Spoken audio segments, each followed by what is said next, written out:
Hello guys, this is Wonderful English. Today it is adjectives. We are going to be back on adjectives. Adjectives, what are adjectives?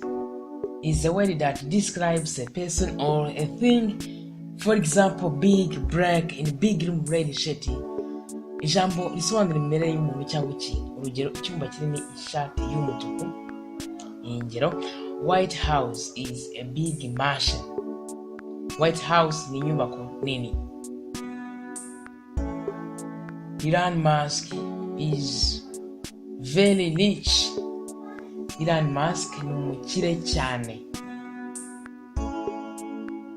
Mike Tyson is strong.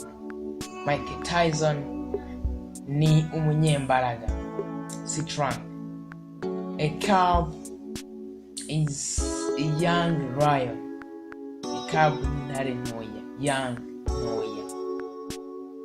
Socrates was intelligent philosopher.